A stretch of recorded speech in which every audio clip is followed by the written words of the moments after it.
الحمدللہ رب العالمین والصلاة والسلام علی من کان نبیا وآدم بین الماء والطین وعلی آلہ واصحابہ اجمعین اما بعد فاعوذ باللہ من الشیطان الرجیم بسم اللہ الرحمن الرحیم ان اللہ وملائکتہ یصلون علی النبی یا ایہا الذین آمنوا صلوا علیہ وسلموا تسلیما اللہم صلی علی سیدنا مولانا محمد وعلی آل سیدنا مولانا محمد صلاۃ دائمۃ بدوام الملک الحی القیوم۔ آج ہم آپ کے سامنے حضرت داتا گنج بخش علی ہجویری نور اللہ مرقدہ کے متعلق بیان کریں گے۔ حضرت داتا گنج بخش علی ہجویری نور اللہ مرقدہ کا نامی اس میں گرامی سید علی ہجویری ہے۔ ہجویر کے رہنے والے تھے، اس وجہ سے ہجویری۔ سید علی آپ کا نام، آپ حسنی سید ہیں۔ 9 واسطوں سے آپ کا سلسلہ نسب حضرت سیدنا امام حسن رضی اللہ تعالیٰ عنہ سے ملتا ہے۔ ولادت باسعادت کے متعلق اختلاف ہے، اور معتبر روایات میں یہ لکھا ہے کہ سن 400 ہجری کے قریب آپ کی ولادت ہوئی۔ آپ کے پیر و مرشد کا نام حضرت شیخ ابو الفضل محمد بن حسن ختلی رحمۃ اللہ علیہ، اور جن اساتذہ سے آپ نے فیض حاصل کیا ان میں حضرت شیخ ابو القاسم علی گرگانی قدس سرہ، حضرت شیخ ابو احمد مظفر بن احمد بن حمدان قدس سرہ، حضرت شیخ ابو العباس احمد بن محمد اشفانی قدس سرہ، ان کے نامی اس میں گرامی قابل ذکر ہیں۔ اور حضرت شیخ ابو الفضل محمد بن حسن ختلی رحمۃ اللہ علیہ جو آپ کے پیر و مرشد بھی ہیں، ان سے بھی آپ نے کسب علم کیا، کسب فیض کیا، اور تصوف کی تعلیمات حاصل فرمائیں۔ نام ہے سید علی ہجویری اور لقب ہے داتا گنج بخش۔ اب داتا کہنے کی وجہ کیا ہے؟ داتا کے معنی دینے والا، عطا کرنے والا، اور اسی لفظ پر مخالفین اعتراض کرتے ہیں کہ دینے والا تو اللہ ہے، تم نے ان کو داتا بنا دی۔ اگر کسی کے سامنے کہوں کہ نہیں ان کا نام تو سید علی ہجویری ہے، داتا تو اللہ ہے، خواجہ تو اللہ ہے، غریب نواز تو اللہ ہے، غوث اللہ کی صفت، یہ جتنے بھی ہم بزرگان دین کے القابات استعمال کرتے ہیں تو یہ سب اعتراض کرتے ہیں۔ غوث کے معنی مدد کرنے والا، اور تم نے کہہ دیا غوث سے اعظم، سب سے بڑے مدد کرنے والے، تو سب سے بڑے مدد کرنے والا تو اللہ ہے۔ تم نے ان کو داتا کہہ دیا، داتا کے معنی دینے والا، عطا کرنے والا، اور وہ اللہ ہے۔ تم نے غریب نواز کہہ دیا، غریبوں کو نوازنے والا معین الدین چشتی اجمیری، یہ تو غلط ہے، وہ تو اللہ ہے۔ اس قسم کے اعتراضات کرتے ہیں۔ تو ہمیں سمجھنا چاہیے کہ یہ القابات کیوں ہیں۔ اس کے معنی بے شک عطا کرنے والا، اور ہمارا ایمان یقین کامل ہے کہ اللہ تبارک و تعالی ہی عطا کرنے والا، اس میں کوئی شک نہیں۔ اب یہ کہتے نہیں یہ شرک ہے، جو صفت اللہ کے لیے وہی صفت بندوں کے لیے تو شرک ہے۔ تم نے اپنے بزرگوں کو معاذ اللہ سے ملا دیا، صفت تو اس کی تھی، تم نے ادھر لگا دی۔ مدد کرنے والا وہ تھا، تم نے غوث اعظم کہہ دیا، ان کو بنا دی۔ غریبوں کو نوازنے والا وہ تھا، تم نے معین الدین چشتی اجمیری کو کہہ دیا۔ دینے والا وہ تھا، تم نے سید علی ہجویری کو کہہ دیا، داتا گنج بخش۔ تو آئیے ذرا سا غور کریں کہ ہم جو القابات ان بزرگان دین اولیاء کاملین کے لیے استعمال کرتے ہیں، کیا یہ صحیح ہیں؟ اور یقیناً صحیح ہیں۔ صفات اللہ تعالیٰ کی اور صفات بندوں کی، کچھ صفات وہ ہیں کہ جو اللہ تعالیٰ کے لیے بھی استعمال کی جاتی ہیں اور بندوں کے لیے حقیقی معنی میں وہ صفات اللہ تعالیٰ کے لیے استعمال کی جاتی ہیں، مجازی معنی میں وہ صفات بندوں کے لیے استعمال کی جاتی ہیں۔ بات سمجھ میں آئی؟ مثلا دینے والا اللہ ہے، حقیقی طور پر مالک حقیقی وہی ہے۔ اب صرف لفظ مالک پہ ہی دیکھ لیں، کوئی آدمی کسی کا غلام ہو کہتا ہے یہ میرا مالک ہے، حالانکہ مالک تو اللہ ہے۔ حقیقی معنوں میں مالک اللہ ہے، مجازی معنی میں مالک وہ ہے جو اس کا سیٹ ہے یا جس کے یہاں وہ کام کرتا ہے، مجازی طور پہ مالک۔ اب ان کا کہنا یہ ہے کہ جو صفت اللہ کے لیے استعمال کی جائے اگر بندوں کے لیے استعمال کی جائے گی تو وہ شرک ہوگی۔ ہم نے کہا قرآن اٹھا کر دیکھو، سورہ بقرہ آیت نمبر 143، اللہ فرماتا ہے ان اللہ بالناس لرؤوف الرحیم، بے شک اللہ لوگوں پر رؤوف اور رحیم ہے۔ اللہ لوگوں پر رؤوف اور رحیم ہے، یعنی اللہ کی صفت کیا ہوئی؟ رؤوف اور رحیم، رحم کرنے والا، مہربان، اللہ کی صفت۔ اب انہوں نے کہا کہ جو صفت اللہ کے لیے ہو وہی بندوں کے لیے ہو تو شرک ہے، یہی کہا نا۔ تو اب آپ اس کو سمجھیے کہ سورہ بقرہ میں اللہ نے یہ صفت اپنے لیے استعمال کی، ان اللہ بالناس لرؤوف الرحیم، بے شک اللہ لوگوں پر رؤوف اور رحیم ہے۔ اب رؤوف رحیم اللہ کی صفت ہو گئی، لیکن اسی قرآن میں سورہ توبہ آیت نمبر 128 اللہ فرماتا ہے لقد جاءکم رسول من انفسکم عزیز علیہ ما عنتم حریص علیکم بالمؤمنین رؤوف الرحیم۔ اے محبوب صلی اللہ علیہ وسلم، ہم نے آپ کو بھیجا۔ اچھا، سرکار کی صفت بیان ہو رہی، تشریف لائے تم میں وہ رسول جو تم پر بہت زیادہ مہربان، جن پر تمہارا مشقت میں پڑنا گراں ہے۔ حضور کی صفت بیان ہو رہی ہے صلی اللہ علیہ وسلم، اور آخر میں حریص علیکم بالمؤمنین رؤوف الرحیم، اور وہ مسلمانوں پر رؤوف بھی ہیں، رحیم بھی ہیں۔ اب اس آیت میں اللہ نے اپنے لیے رؤوف اور رحیم کا لفظ استعمال کیا، اور سورہ توبہ میں نبی پاک علیہ الصلوۃ والسلام کے لیے رؤوف الرحیم۔ اب ان کے قول کے مطابق تو شرک ہو گیا کہ جو صفت اللہ کے لیے وہی بندوں کے لیے تو شرک ہے۔ تو سورہ بقرہ میں رؤوف اور رحیم اللہ نے اپنے لیے، اللہ رؤوف الرحیم ہے، اور سورہ توبہ میں میرا محبوب رؤوف الرحیم۔ اب رؤوف الرحیم صفت اللہ کی، رؤوف الرحیم صفت نبی کی، تو آپ کیا کہیں گے؟ کیا یہ شرک ہو گیا؟ نہیں، شرک کب ہوگا؟ جب وہ صفت بندوں کے لیے حقیقی معنی میں استعمال کی جائے تب شرک ہوگا۔ اب نتیجہ کیا نکلا؟ اللہ بالذات رؤوف الرحیم ہے، یعنی اس کو کسی نے رؤوف الرحیم نہیں بنایا، وہ خود رؤوف الرحیم ہے، اور اس کا محبوب اس کے بنانے سے رؤوف الرحیم۔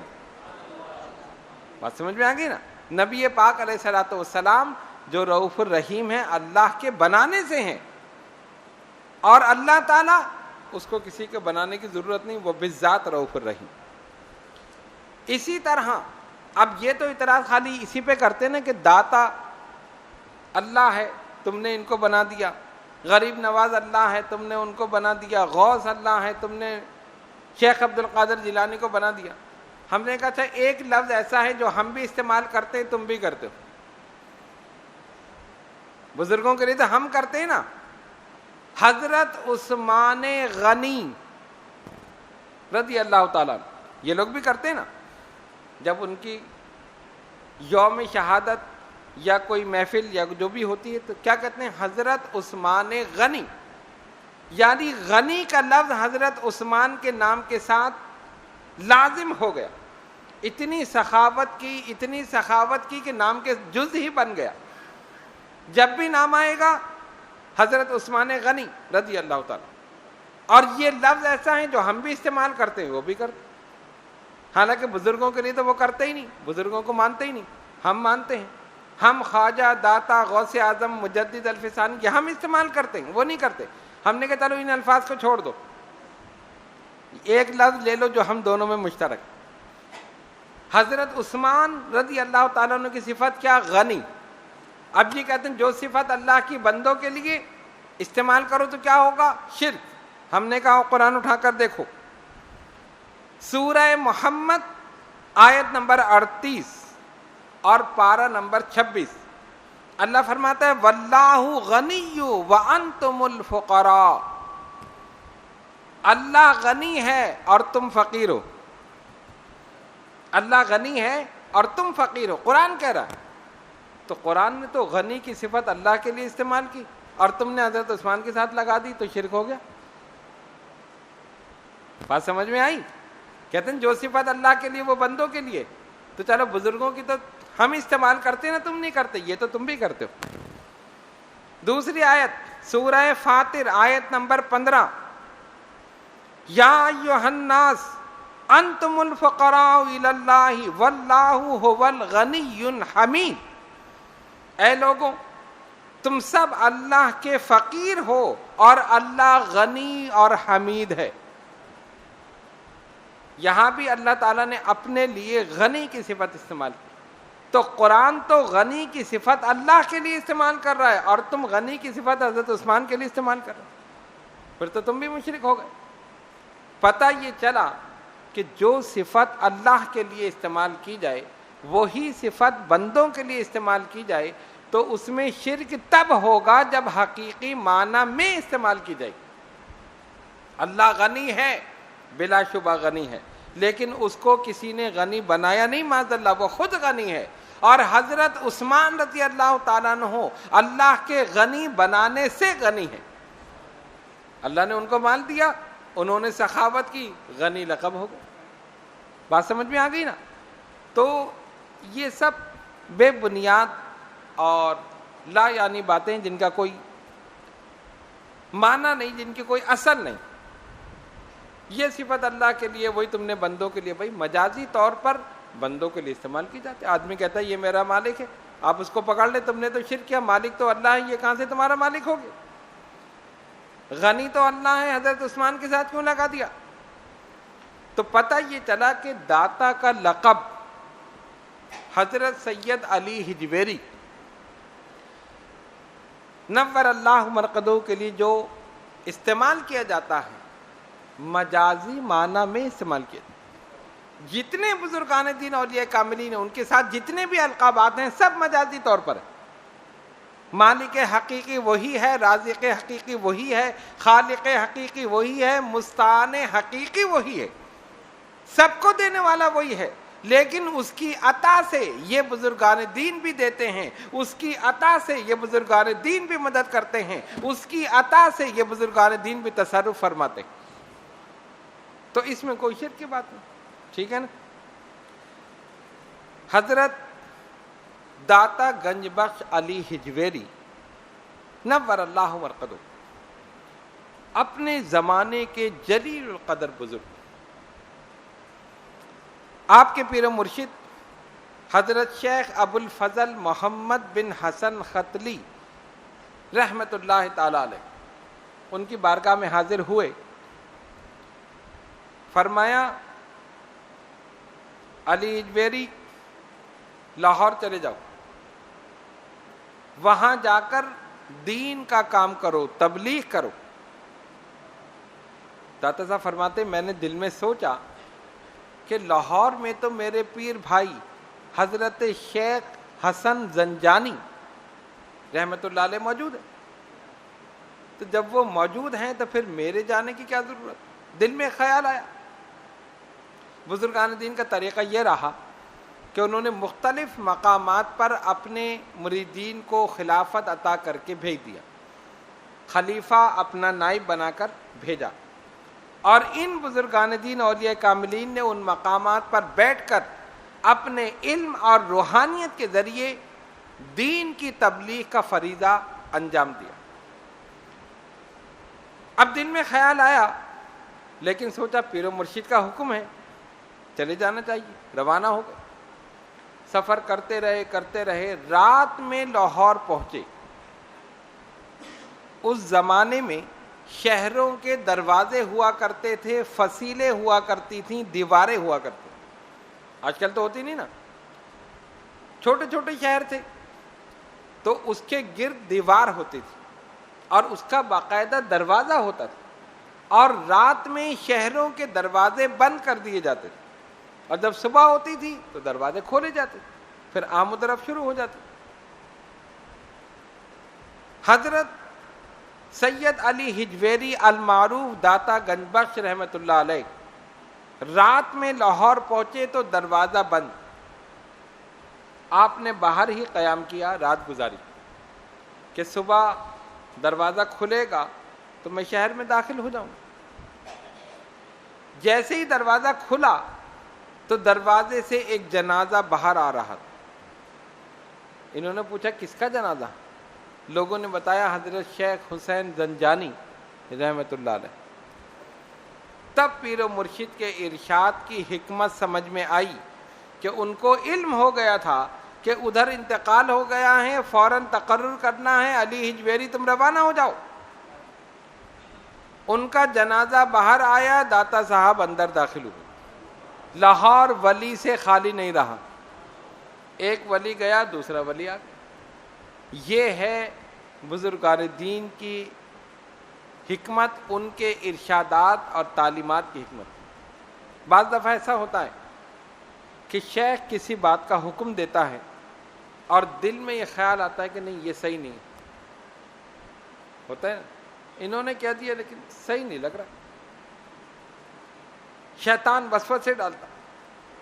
لیکن عمل کرنا چاہیے، اس لیے کہ شیخ جہاں تک دیکھتا ہے تم نہیں دیکھتے۔ اگر داتا صاحب انکار کرتے تھے نہیں میں تو نہیں جا رہا، وہاں تو وہ موجود ہے، دل میں سوچا کہ پیر کا حکم ہے، حکمت ہوگی، اور جب وہاں پہنچے تو حکمت ظاہر ہو گئی۔ آپ وہاں تشریف فرما ہوئے، ایک چھوٹی سی جھوپڑی بنا لی اور ایک چھوٹی سی مسجد بنائی۔ جہاں اللہ کا ولی پہنچا سب سے پہلے مسجد بنائی، اور یہ اس بات کی دلیل ہے کہ جہاں کسی بھی ولی کا روضہ ہے مسجد ساتھ ہی ہے۔ دیکھ لیں آپ، جہاں چلے جائیں، اور یہ سنت ہے نبی پاک علیہ الصلوۃ والسلام۔ اجمیر چلے جائیں، خواجہ صاحب کا روضہ مسجد ساتھ ہے، لاہور میں داتا صاحب کا روضہ مسجد ساتھ ہے، سرہند میں مجدد الفسانی کا روضہ مسجد ساتھ ہے، کچوچے میں مخدوم صاحب کا روضہ مسجد ساتھ ہے، پاک پٹن میں بابا فرید کا روضہ مسجد ساتھ ہے، دہلی میں محبوب الہی کا روضہ مسجد ساتھ ہے، اسی طرح بغداد میں غوث پاک کا روضہ مسجد ساتھ ہے، یہاں تک کہ مدینہ منورہ میں سرکار کا روضہ مسجد ساتھ ہے۔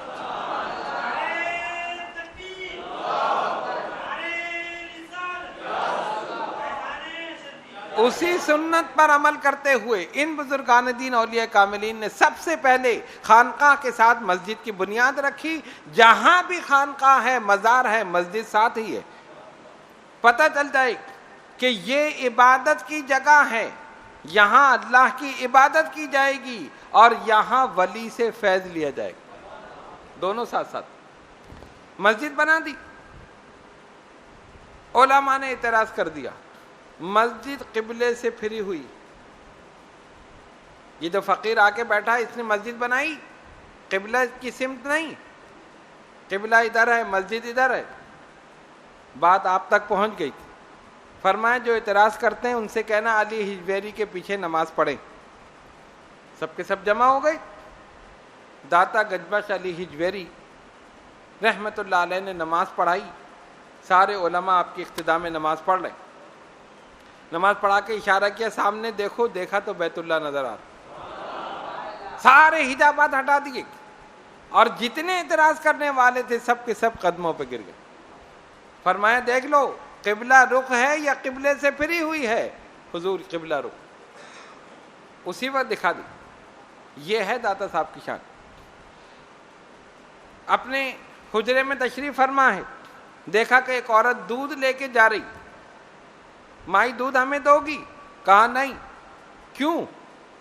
کہا یہاں پر ایک جادوگر ہے، وہ کہتا ہے کہ سارا دودھ مجھے لا کر دو، اور اگر ہم نہیں دیں گے تو ہماری بھینسیں دودھ کے بجائے خون دیں گی، خون ٹپکنے لگے گا، یا وہ جانور ہی مر جائے گا۔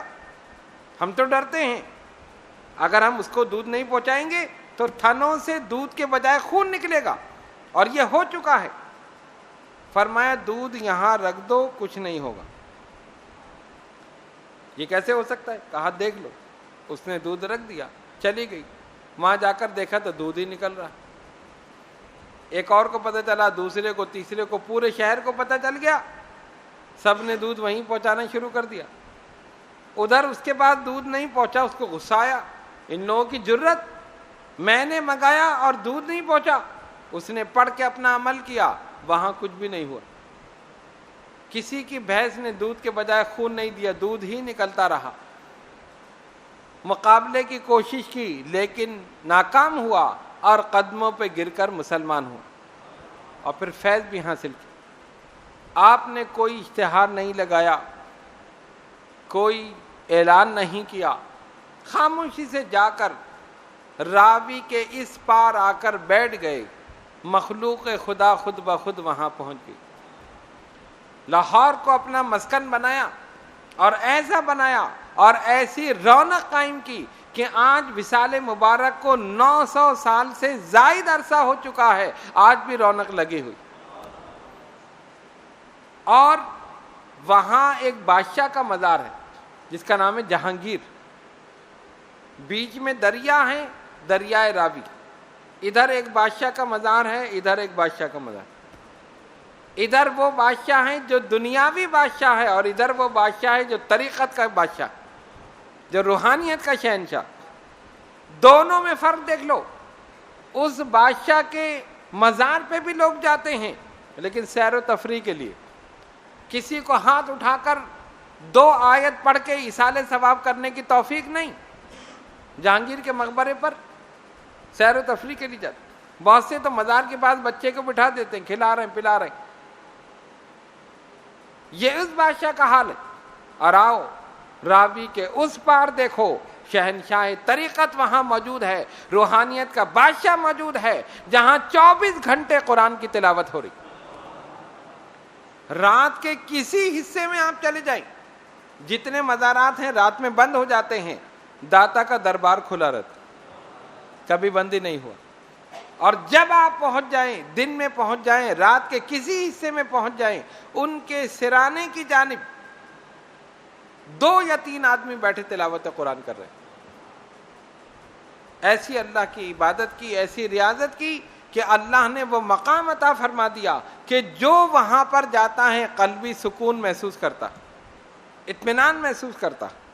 تو اللہ کے یہ نیک اور برگزیدہ بندے جہاں پر پہنچ جائیں، اللہ تعالیٰ مخلوق خدا کو وہیں بھیج دیتا۔ وہاں پر ایک مزار ہے جو انگریز کا مزار، داتا دربار، مسلمان ہوا، وہیں رہا، وہیں مرا، وہیں دفن۔ جب وہ مسلمان ہوا تو مسلمان ہوا ان کی وجہ سے، جو دوسرے تھے ان کی جماعتیں گئی ہوں گی، ان کے ساتھ آ گیا، مسلمان ہو گیا۔ اب انہوں نے کہا چلو اس کو لاہور گھمائیں، یہ مینار پاکستان ہے، یہ شاہی مسجد ہے، یہ فلاں ہے۔ گھماتے گھماتے جب ادھر سے گزرے، اس کو داتا صاحب کا مزار نظر آ گیا۔ اس نے کہا یہ کیا ہے؟ نہیں نہیں، یہ صحیح چیز نہیں ہے، یہاں تو شرک ہوتا، یہاں نہیں جاؤ۔ کہا نہیں، مجھے تو کچھ کشش محسوس ہو رہی ہے، میں جاؤں گا۔ اب بڑے پریشان ہوئے، مسلمان تو ہم نے کیا، یہ ادھر نہ چلے جائے۔ اس کو بڑی روکنے کی کوشش کی، اس نے کہا نہیں، چل کے دیکھ تو نہیں کیا ہے۔ اس انگریز نے قرآن کریم پڑھا تھا انگریزی ترجمے کے ساتھ، اور اس کے دل میں ایک شک تھا کہ ملکہ بلقیس کا تخت حضرت سلیمان علیہ السلام کا امتی اور امت کا ولی حضرت آصف بن برخیہ 1 سیکنڈ میں کیسے لایا۔ کہا تھا نا انا آتی کا بہی قبل ان یرتد الیک طرفک، اے سلیمان علیہ السلام آپ اپنی پلک جھپکیں تخت موجود ہوگا۔ انہوں نے پلک جھپکی، تخت موجود۔ یہ بات اس کے سمجھ میں نہیں ہے، اتنی میل دور سے کیسے آ گیا تخت؟ بہت سے لوگوں سے اس نے بات کی لیکن اس کے تسلی نہیں ہوئی، کسی نے دلائل دیے، کسی نے کچھ دیا، خیر مسلمان بھی ہو گیا، لیکن دل میں ایک شبہ تھا، یہ تخت آیا کیسے اتنی دور سے؟ اب جب داتا صاحب کے مزار پہ پہنچا تو وہاں ایک بزرگ بیٹھے تھے، انہوں نے کہا چائے پیو گے؟ اس نے کہا پیوں گا۔